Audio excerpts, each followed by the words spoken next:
So I've been doing this for a long time, and I teach, and we do lots of implementation work, so I do a lot of hands-on work on this stuff too. Okay.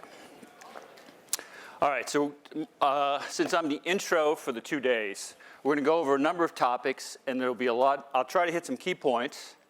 I was trying to select from several days' worth of workshops and classes what would be relevant here to set up the other speakers and to get you thinking about what are key things that you need to do with a modern BI architecture.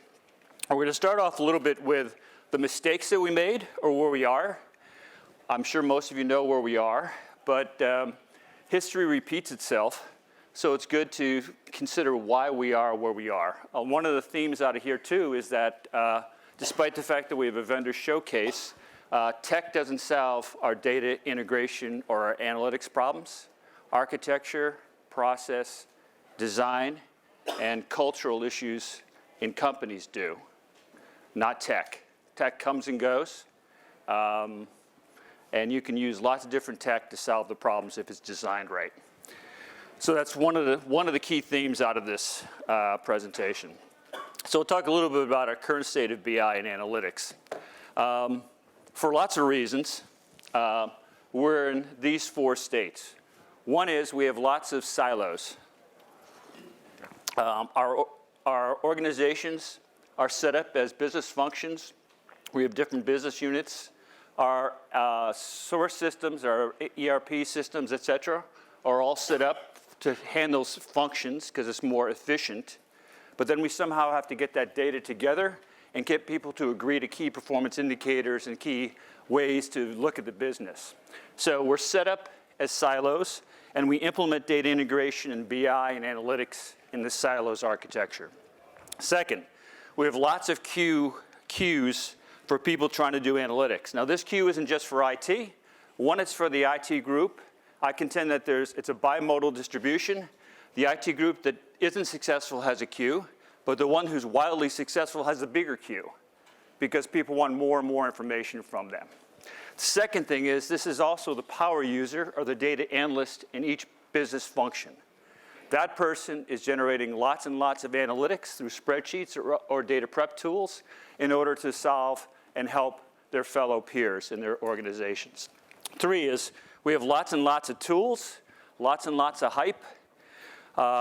Each new generation of BI tool, I have a clip, not here, but I have a clip of advertisements from vendors where I take off their names, where they talk about delivering analytics in hours, in minutes, in seconds, instantly.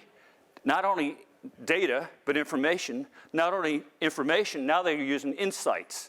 Now I'm also seeing data integration tools, specifically streaming tools, talk about instantly providing insights to your business. I'll contend to you that it's a lot more than just the tool in order for that to happen. And finally, we've been spending lots and lots and lots and lots of money and lots of projects throughout the years, and we're still in the silos ever increasing. Now a couple of things, our mistakes or where we are has to do with, first off, the only pervasive BI tool in the industry is spreadsheets. The only one. Even if they use the cool tools, Looker, Sisense, Click, Tableau, Power BI, the legacy BI tools, go down the list. Every user takes that data and puts it into a spreadsheet, number 1.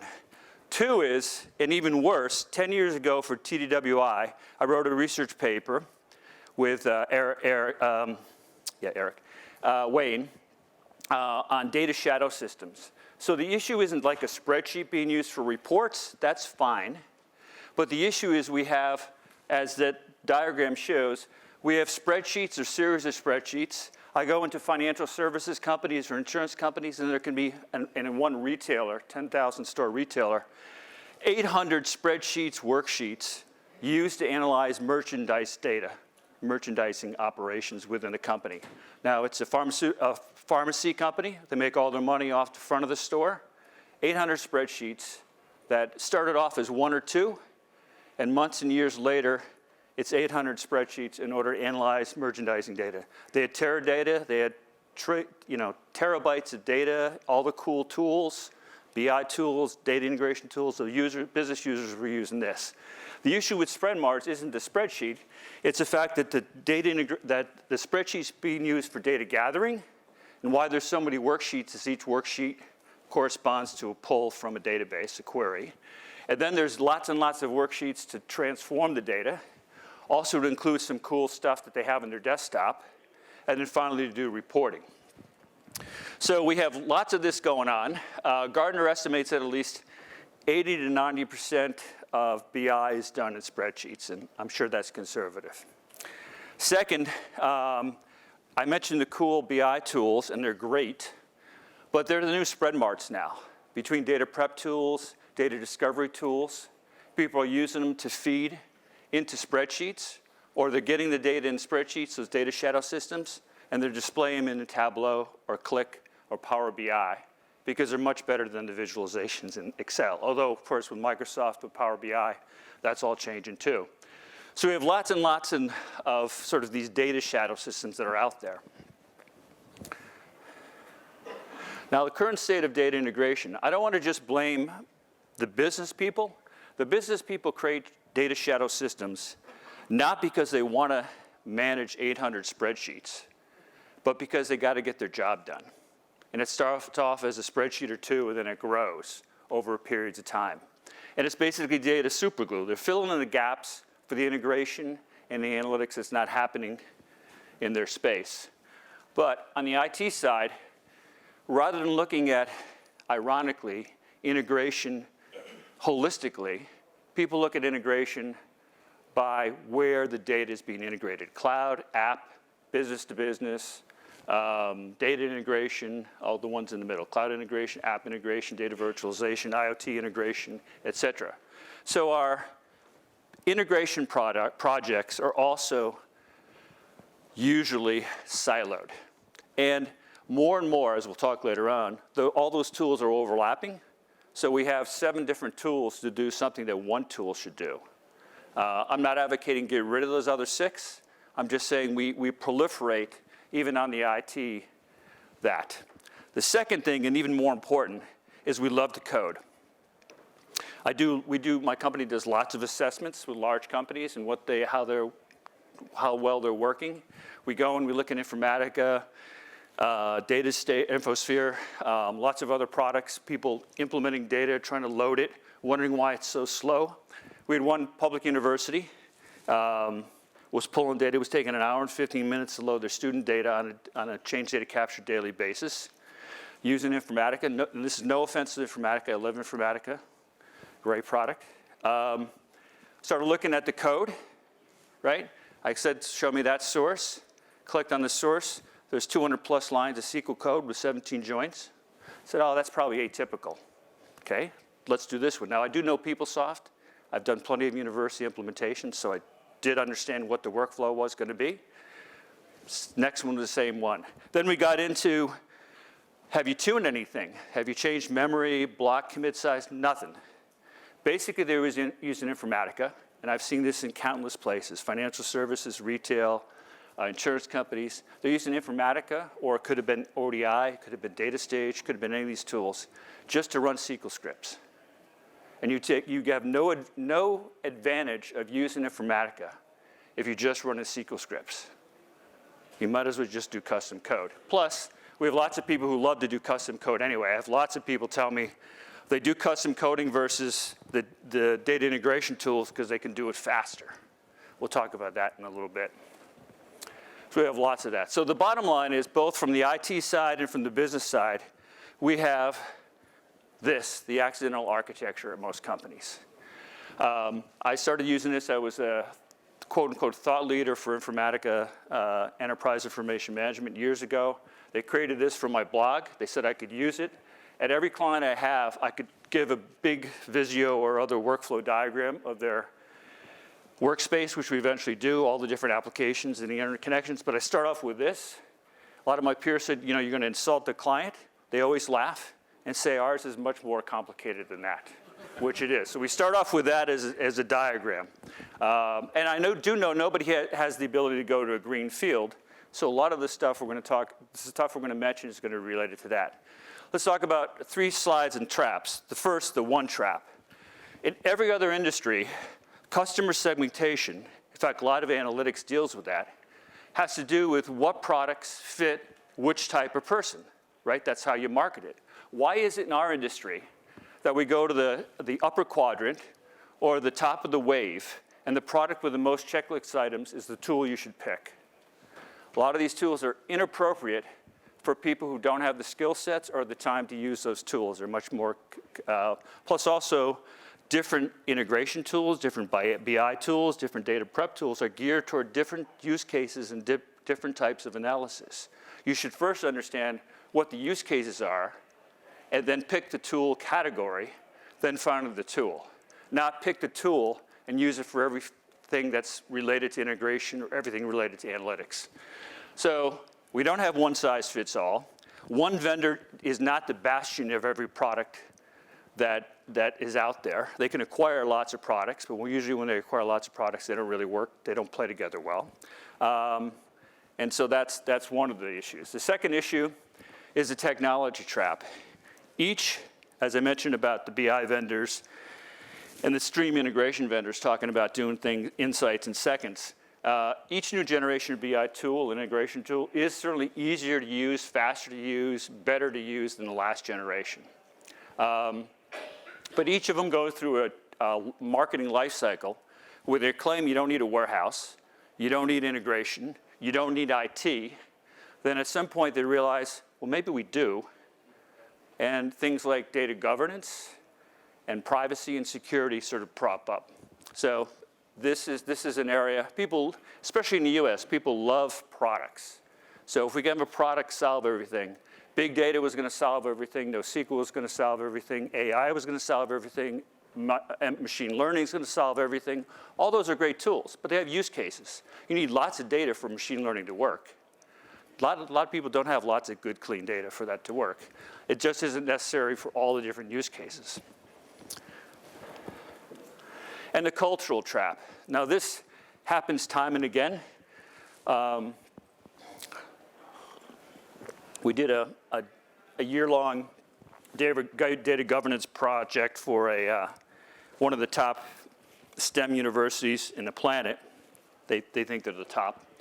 And what we found there and many other places is, despite the fact that they're leaders in tech in the world, their administrative staffs and their group staffs want to do things the way they've been doing for 20 years.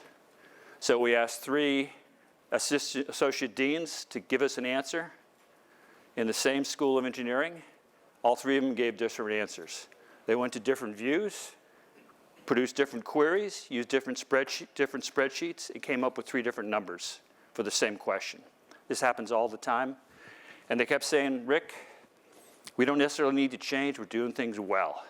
So we don't understand what the issue is. So people moving out of their comfort zone, that's another reason why people love to continue to code, because that's what they know. The same thing with using spreadsheets. All right, so let's get into some of the things you need to look at. All right, 45, okay, I'm trying to figure out how much time I have. All right, first off, information is data in context. First off, one of the things we talked about, not you necessarily, but people talked about in the beginning of data warehousing was a single version of truth. Now, I'll tell you that there is multiple versions of truth that are legitimate. Information is data in context. Going back to that university or other instances which we've had, like at a large health provider organization with multiple hospitals in Boston. How many people work there? It's a legitimate question. Do you count full-time people, or do you count every doctor that's on staff? Do you count all the doctors who have their own practices? Do you count the facilities people? Do you count the people that are coming in the operations, for operations? Or do you also count the people on the first floor that are coming in to look at their orthopedic surgeon for an office visit? Depending on what your question is, the answer is different. All the base numbers in the source systems are correct, but the metrics and the business rules are different. So part of the reason why analytics and warehousing and integration takes so long Has nothing to do with the tools. The tools keep getting better and better. My first warehouse in '87 now could fit on my iPhone, which has more memory and more disk space than the VAXs we used back then. It keeps getting better, but as I mentioned about the backlog of the successful IT group, is the more questions you have, the more that you answer successfully, the more questions you have after that, right? You're looking at doing marketing campaigns, then you're looking at how they were successful, lifetime value of the customer, lots of things you're going to look at, the more and more data that you get. So lots of the work has to do with getting data from the source systems and then interpreting them, curating the data for the context of the analytics that needs to be performed. I should have carried this thing. I keep walking back here. I should use this. That's what this is for. All right. Not in every case, but in some cases, data needs to have the 5 C's. It needs to be cleaned, comprehensive, current, conformed, and comprehensive. Now, it doesn't always have to be that case. Many times, analytics is just where the source system is, but many times it's not. When you just go to a source system, which is where lots of proof of concepts work, is they go against a system of record. Everybody knows what the data is. The data is consistent within Salesforce. Then they have to bring it out and work with marketing campaign tools, with finance and other systems. And then that's where the issue gets to be as far as, is it current, is it comprehensive, is it conformed, is it consistent? So we then can look at it and then curate it to whatever our analytics is. So the 5 C's is important. The 5 C's take a while, but not everything has to be in the 5 C's. But those that do, you have to put the effort into that. So there's sort of 3 major categories of sort of states of data. The first one is data as is. That's where people are looking at the SAPs, the Salesforce, they're looking at Marketo, Eloqua, they're looking at whatever source systems they have, and they're pulling the data out. They know what the data domain is, and they can get operational information, real-time information, whatever information they want, they can get directly from those. That data is great. The good news is, as opposed to when I first started this before I had gray hair, each of those apps had their own specialized tools to get to it. Now you can use the BI tools and data integration tools from almost any vendor in order to get after those tools. The second area is the one on top, which I mentioned is the 5 C's. This is sort of the domain of data warehousing, data hubs, master data management, customer data integration. That's where you need to put a lot of time into data quality, data cleansing, consistency, et cetera.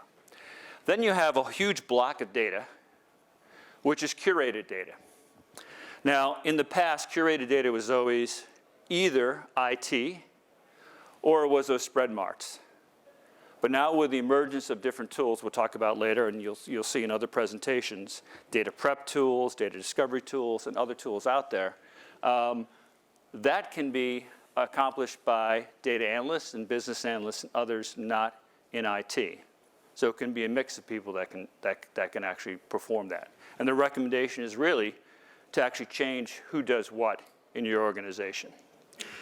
So talk a little bit about data blueprints, architecture. So architecture is a combination of data and schemas, and just as anything else, there's different use cases for different types of schemas and data models. I didn't go through mistakes in the past. I do have an appendix in my thing which does a few slides from one of my workshops, which talks about the 4 top errors I see in data warehouses. People don't know what schemas are and data modeling is. Number one, that's a key thing in there, including vendors who I've done consulting for to change their warehousing or their analytics models. Data integration and workflow, there's certainly lots of use cases and specific use patterns in there. Politics, processes, standards, those need to be implemented, organization. And then tech and product architectures are actually the least important of the architecture on the implementation side. You can't, I don't want you to do it with custom code, but you can pick several different products and be successful. There isn't one product that'll make you successful. And there's probably different categories of products from different vendors that you need in order to be successful on an enterprise basis. Now, this is for the analytical data architecture from a high level for the 5 Cs. And although I still use the word data warehouse and BI schema in here, the more important thing is the top tier, which is we're trying to look at how do we set up a system of integration and a system of analytics and design that for use cases and define it so it's productive, efficient, and agile and scalable and all the nice things that you try to implement. Within that, though, is sort of this, what Gartner refers to as a logical data warehouse, which is a number of different data schemas, I should say, data stores, specifically designed for different functions. Again, in the back of the deck, you'll see what those are. The core is the 3 in the red, which are the acquisition, which could be either relational or a data lake or some other combination depending on use case. It could be, you would have an integration store, which could be, again, relational, or a combination of a data lake or other NoSQL databases in it. And then finally, a distribution hub, which is, in the old days, everything in a warehouse went to BI. The most efficient model from an integration side is to do things once and use many times. So the idea of a distribution hub or a data hub is if Salesforce needs data and they need integrated data, then the distribution hub should provide that to Salesforce or to some other apps, not only just the analytics tier. So we get into, like I said, we get into what each of those are. I talked a little bit about them. This just expands this. So I mentioned a little quickly about this. Master data management, of course, is when you need perfect data about or as good a data as you can get related to customers and other products and other information. Operational data stores, I'm not enamored with ODSs, regardless of whether they're data lakes or relational. Sometimes those are outside the system of integration. It really depends. Most data lakes for analytics are operational and aren't in part of the ADA because they're an operational, doing campaigns, marketing campaigns, sales campaigns. Sometimes they're brought in this space. But these are the key sort of data stores within the analytical data architecture for the 5 Cs. All right. Let's see what we got. All right, chugging along. Database evolution.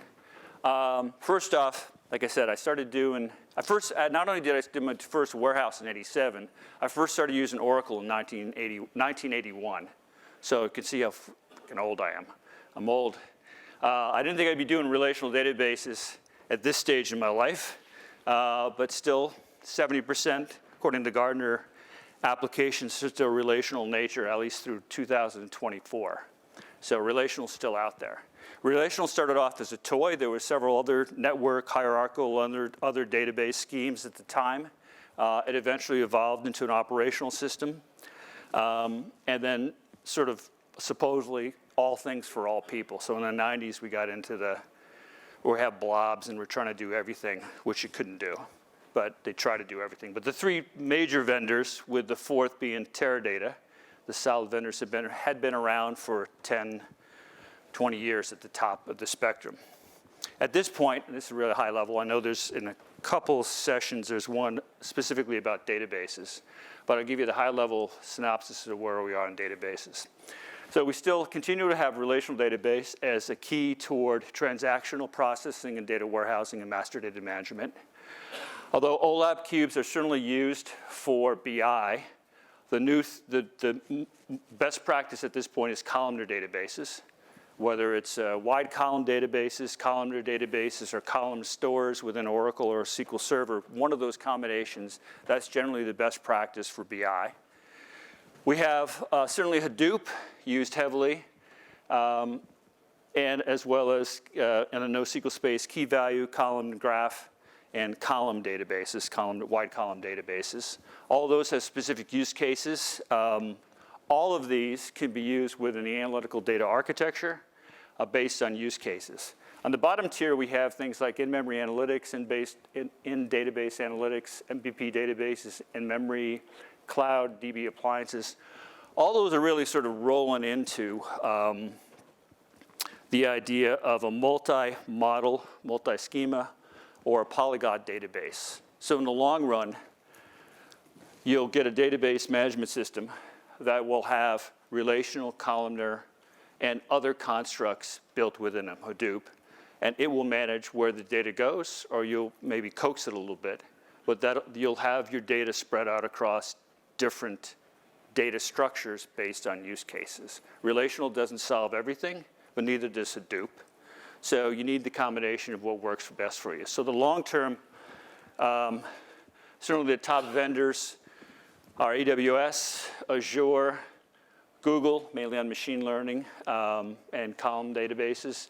And then although Oracle is a distant fourth, as long as Larry breathes, I wouldn't count them out as far as being a key player in the marketplace. So IBM and others, they're not exhibiting here, are they? They're not so much. I have lots of customers with Oracle. They have lots of great stuff. My nephew works for IBM, but those are the top ones, and they'll evolve. And again, mainly the advantage that Microsoft has now with Azure is that it has a hybrid architecture.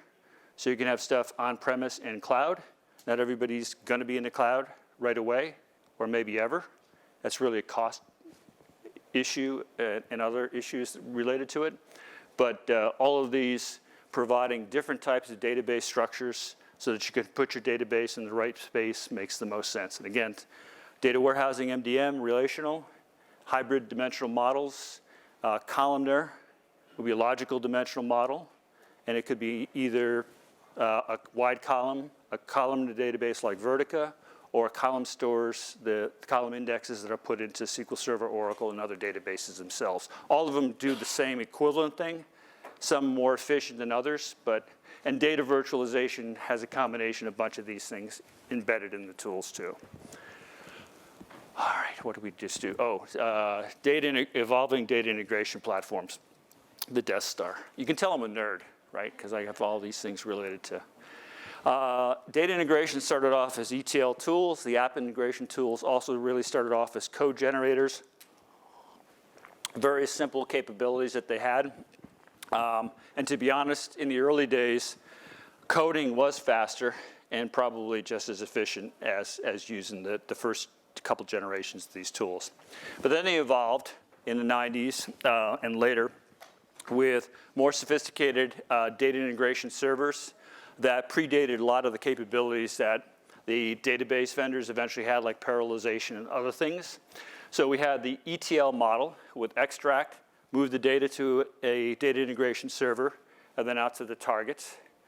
The next generation, it's oversimplifying it, but the next generation, the current sort of wave, is ELT, where you don't have an intermediate data integration server to move things to. You get things working where they make the most sense, either at the server or at the target. It also enables the technology providers, open source or commercial, that provide these capabilities to integrate quickly with anything that comes out in the Hadoop environment, because they're just invoking those as opposed to having them build into their server. So being able to hook to all different sources, leveraging Hadoop, graph databases, or whatever they're using, they leverage it because they don't have to build it into the intermediate server. So that's been a boom to the expansion of data integration. I'll consider that to a large extent data integration, app integration are pretty much overlapping each other now, which we'll look at in a slide in a second. So we have lots of different categories of integration tools. Okay. I keep trying to figure out, I got to make sure I leave some time for whoever's next. On data integration use cases, we have the sources and targets, and pretty much most of the tools across the different spectrum can get to all the same sources and targets. We have the different domains. That would be application integration, data integration, B2B, IoT integration, et cetera, streaming. We have different deployment, being cloud, on-premise or hybrid. And then we have the different personas, which we'll talk about in a second, which is one of the key things that's changed significantly, which you need to address your architecture for. But we have lots of tools. But the hybrid integration space has evolved to in this sort of platform. In orange, the ingestion and delivery services and the different data delivery services underneath. So whether it's batch or bulk, API or web services, SOA, et cetera, messaging-oriented movement, streaming or events, data virtualization, data synchronization. All those can be sometimes delivered by the same platform or are used in whatever the use case is based on the source and target and the kind of transformations you want to use. The yellow are the base hybrid integration process that you want. You want to be able to support different integration personas. You want to orchestrate and do process management of the data, which if you do SQL code, none of that happens, right? You just got a line of SQL code.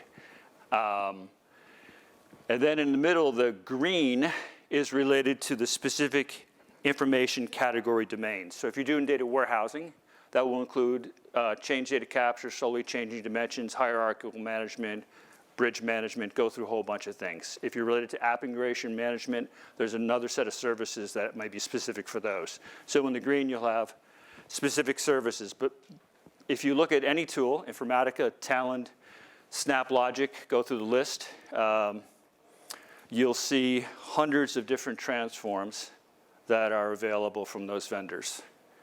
Or even open source that you can pull in. And I'll certainly contend to you that your person that codes is not going to know what half those things are or even how to use them until they get trained in them. So, and they're never going to duplicate them in SQL. So once you learn these tools, you can be much more productive and much more effective and much more consistent across the spectrum. The other thing that's good is that the tools now are much easier to learn, just like the BI tools. So in the past, you need to do a significant investment in training with the top tier tools in data integration, top of the charts, Informatica, DataStage, Ab Initio. They've gotten easier too. But the next tier down, some of which are in the top quadrant and top waves, Forrester or Gartner, can be learned fairly quickly and can be learned iteratively. And like most modern tools, like I teach at Northeastern as an adjunct in graduate school, we start going through some things, and I just give the students, here's the URLs to the different explanations, the little videos. And if you like text versus video, here's the tutorials on to do any little transform, any transform that you want. I'm not going to teach it to it. You can learn it in 2 minutes or 5 minutes or 15 minutes off the videos that they have. So if you look at the data prep tools, the data integration tools, Tableau, Power BI, all of them have that kind of capability. So it's not like getting a huge manual like you did in Informatica or some of the other tools. So, and this kind of capability is built into even tools like SnapLogic and Oracle Data Integrator and Talend and Pentile. I'm trying to make sure I give enough products so it doesn't look like I'm biased toward one, right? So you either name some of them, none of them, or all of them. So, okay, the integration personas.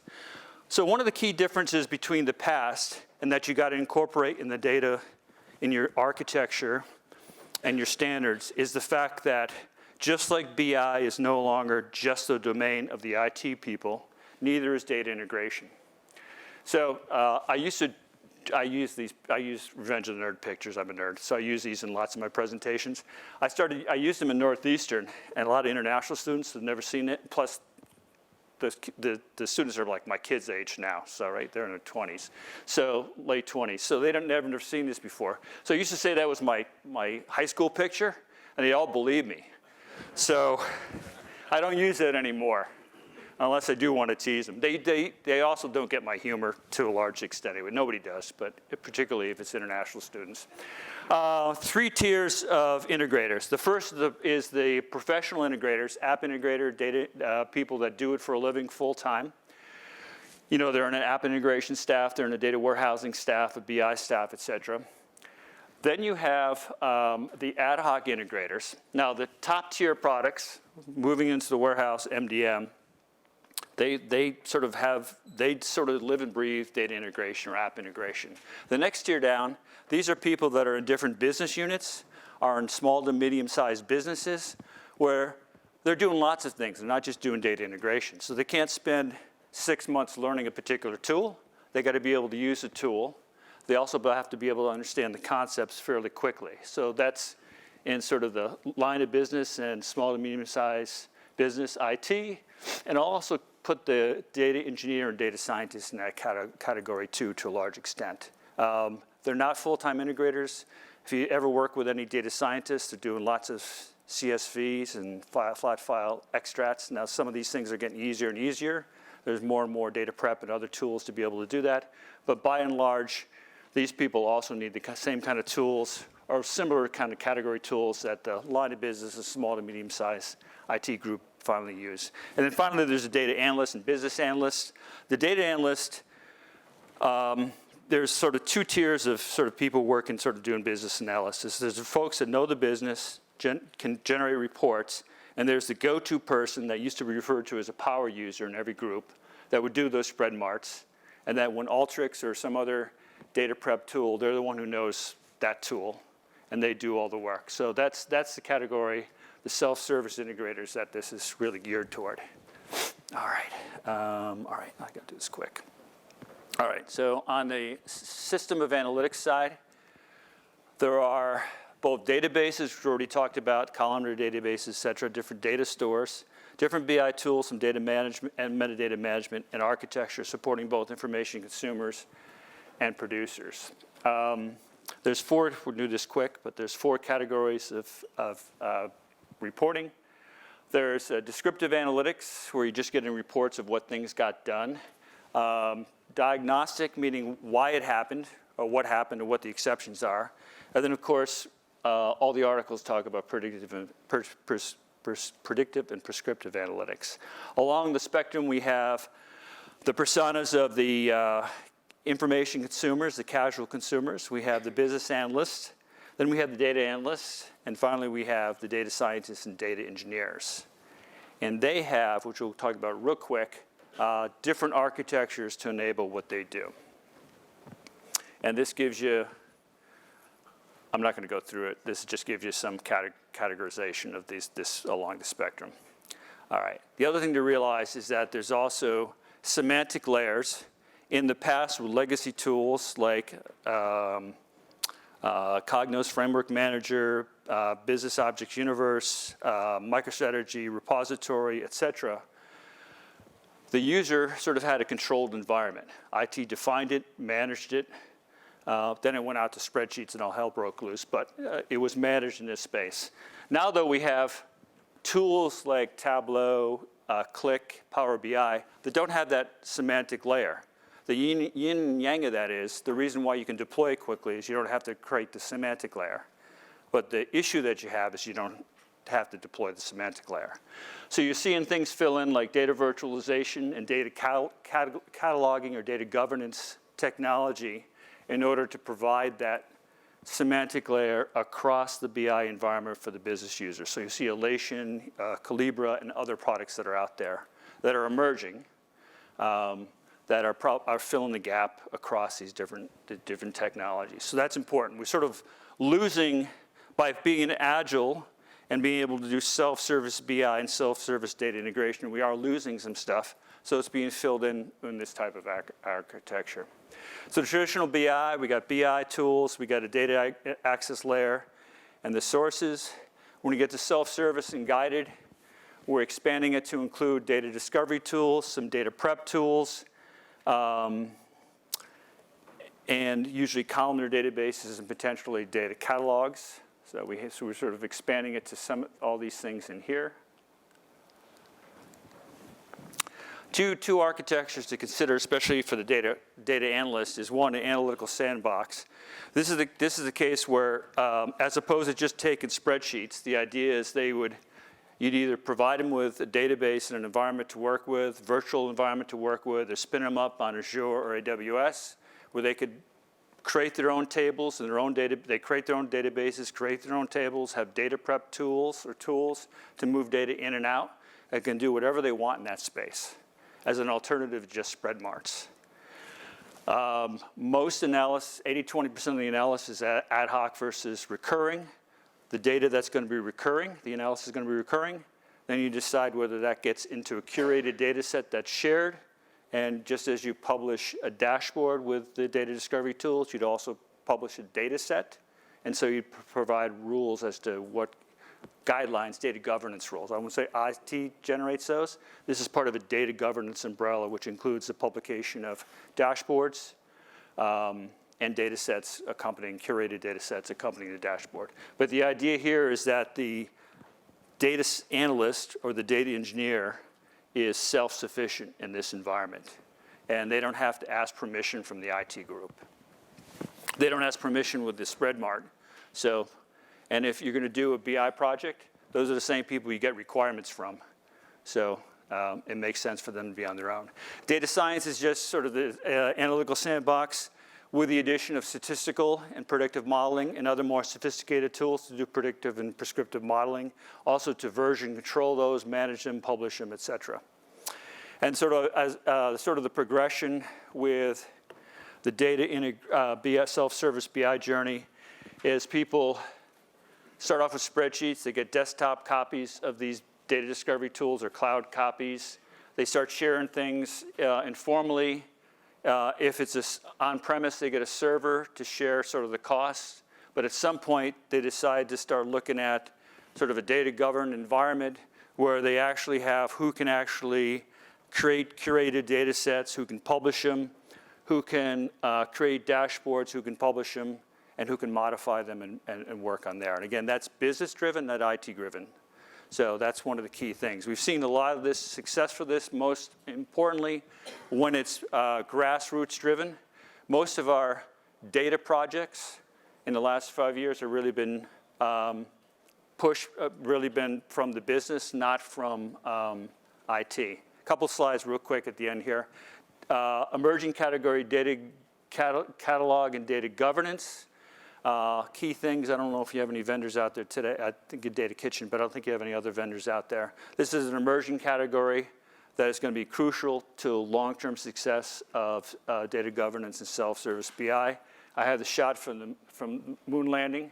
It's actually a newspaper from that's my copy of my newspaper, obviously faded from when I was little. And this just shows you sort of the evolution of what you do on the data cataloging side. You can look at that. Finally, I've had I've blown up both my ACLs over the last 25 years. So I've seen this happen couple times myself.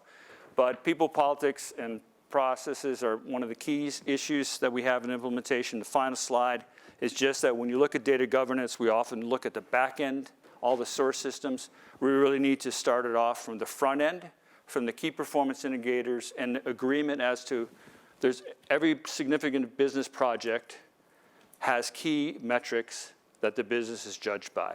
Those should drive what's governed. And everything else underneath it supports that, as opposed to let's go through thousands of items on the source systems to get them governed and managed. I think they're probably taken care of. You need to start off with what people are arguing about, discussing about, and how they manage the business. So the key is the information consumption side. With that, I'm done. I think I took 45, didn't I? You're on the dot. Man, you know, I was a debater in high school, you know. So I knew exactly when to do that. Clock up here. That's why I had to watch. That's why I kept looking. I wasn't. All right, I'm all done. Thanks. All right, well, thank you.